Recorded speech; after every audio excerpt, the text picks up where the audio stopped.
Hi, guys. Don't you just hate when people say hi, guys? But how do you just start a video without saying hi, guys, or hey, what's up, people? So, today we are going to talk about Married at First Sight. I haven't talked about Married at First Sight in a very long time, but me attempting to be more consistent with videos, I've gotten some momentum on my Big Brother videos. I thought, why not? Come talk about Married at First Sight. Because I watch it, but I haven't talked about it in a while because every episode is exactly the same. Now, mind you, they're gonna switch it up a bit. Like today, we're gonna talk about intimacy with the couples, how they're being intimate, or we're gonna meet the friends and family or whatever. But this episode, I'm not gonna recap it, just a rant. I'm over it.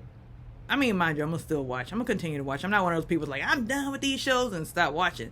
No, I'm gonna keep watching as long as there's nothing else in its place. I'm gonna keep watching, but I'm not watching this show like I used to do. Like I fast forward through it on the DVR because it's just the same thing every week. You have Alexis, who obviously doesn't like Justin, but they're fronting like they're trying to make it work. They don't even make eye contact at this point when they're talking. Like they're like sitting side by side, looking off into space.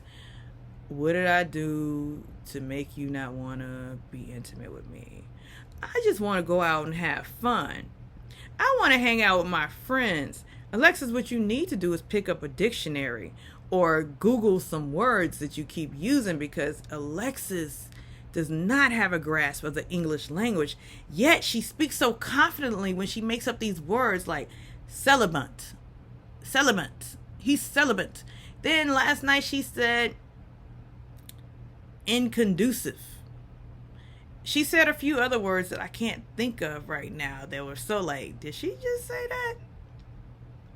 And she speaks with authority, like she's really saying something. But like, Alexis, you're making up words. Girl, get a dictionary, give up the hookah, give up the bottomless champagnes at brunch, and go read.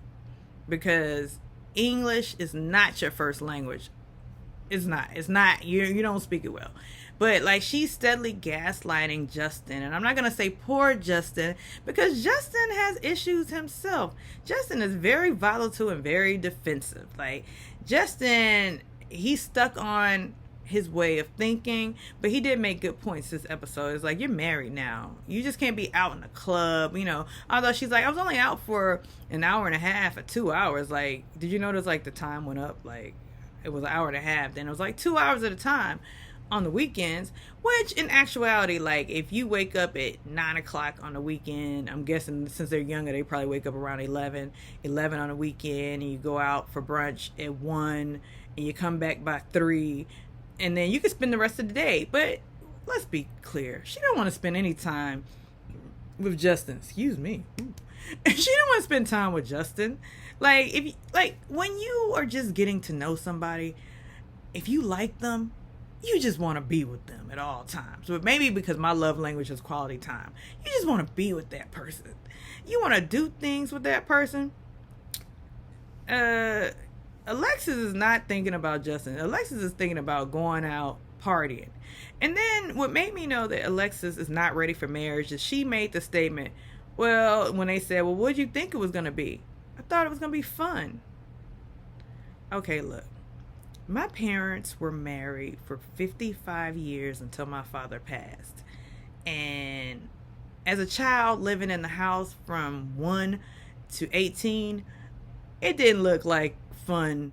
And even coming home when they're older, like they were bickering about everything, but they were together for 55 years. More of the story is marriage is going to be ups, a lot of ups, a lot of downs, maybe a lot of plateaus. But if you're looking for marriage to be fun, Alexis, you need to start from scratch. Go somewhere and start from scratch. And, not only get an English book out, read some relationship books, Alexis. Because Alexis speaks as though, she has it all figured out. And the way she, shuts Justin down and he gets all, and he starts crying. It's like, she thinks, yeah, I got him. I got him on this one. And then that brings me to mean ass Morgan. Mean madman Morgan and bashful Ben. It's like, how long are you going to be mean to this guy for just telling a little lie? Like, I mean, mind you, lying is a deal breaker for me. But he just told Justin that you lied about being a nurse, which you did. You still, like, and then it's like, you're not a, and then, you know, in the caption, they, whenever they pull it up, registered nurse. I'm like, not yet. Has she passed her boards? Has she done everything that she needs to do? I thought she needed one credit. But the fact that she's like nailing this poor little guy to the cross who's afraid of his own shadow. And I think like bullies can sniff out weakness. And she just gonna keep like sticking them with the knife, sticking them. And it's like, how many times are you gonna stab him, OJ? Like, come on, Morgan. That's why I wish production would pivot. These people don't need to be together. You're essentially torturing and abusing this guy. Let her say, today is my decision day. And then just follow them. Just take the cameras and follow her or follow Ben on their journey. Ben said he was going to counseling. Follow Ben to counseling. Bring in Dr. Francis from Love and Marriage Huntsville. He'll get Morgan and Ben together. But do something other than what's being done. And I'm speaking to production because it's tired and it's like you're not only torturing the couples, you're torturing us. And speaking of torture, Kristin and Mitch. Like, to me, like, Mitch, every now and again, I was like, Mitch has a point there. Mitch isn't a bad guy, but then Mitch does something to offend Kristin. And ultimately, I don't think Kristin can get over the fact that Mitch isn't physically attracted to her. I don't know who could get over that. Like, that would like be running in my head. Like, he's not attracted to me. Like, he doesn't find me attractive. So that is probably a roadblock for her. And especially since she's so intense, I know that's playing in her head. I know the track that's playing in her head. He's not attracted to me, and look at it, and his house was disgusting, but I really want to be married. I just really want to be married. So I'm trying to work it out. I believe in a process like Paige from season 12. I trust the process. But Mitch, though, he makes good points. And I know this is unpopular. When Mitch said, oh, well, you're speaking in present tense. So was your mom your hero in the past? Oh my God, Mitch, why would you say something like that? Yes. But I mean, she was speaking in present tense. So like, when your mother was hard working back then, did you look at your mom's like, oh my God, my mom is such a hard worker. I idolize her. Or was it, I wish mom had more time for me. So, I mean, Mitch was being a little petty, or more so insensitive, because I think he really just didn't have a clue. Like, I think Mitch is kind of clueless. He's inexperienced at 41 or 42 in relationships, which, I'm kind of inexperienced in relationships at my big age. When you avoid relationships, like probably Mitch has done, you just don't really get the true sense of human behavior or how people behave in relationships. And speaking of behaving in relationships, Lindsay and Miguel and Melindy.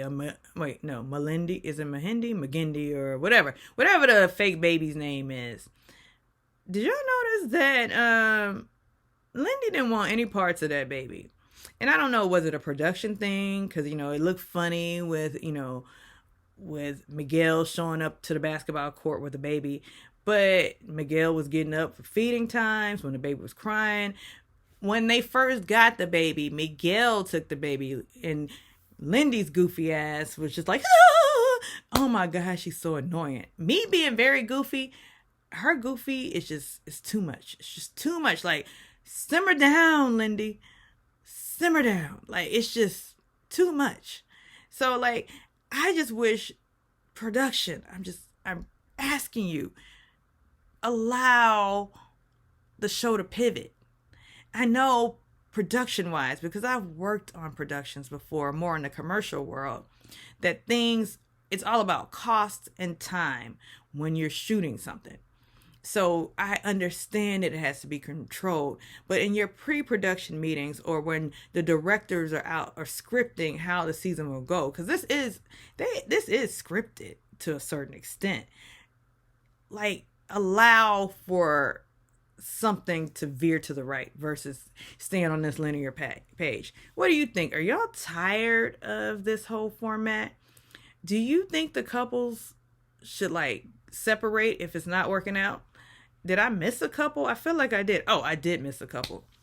Stasha and Nate. It's like Stasha and Nate goes to Smash Town. Like it's a soft porn in the making. Have y'all noticed that they are always making some soft porn out of Stasha and Nate as if they're sexy. Let's get sexy. You know, Nate was a certified bona fide freak. And Stasha, though she has control issues, she has freak in her and she's down for it. She's down for these shots, like the shower shot on the honeymoon. She's down for these scantily clad shots and down for the cameras being there for it. But like that whole S&M scene that they shot, I'm like, ooh, I'm embarrassed to be here. But let me know your thoughts. Like and subscribe. Peace.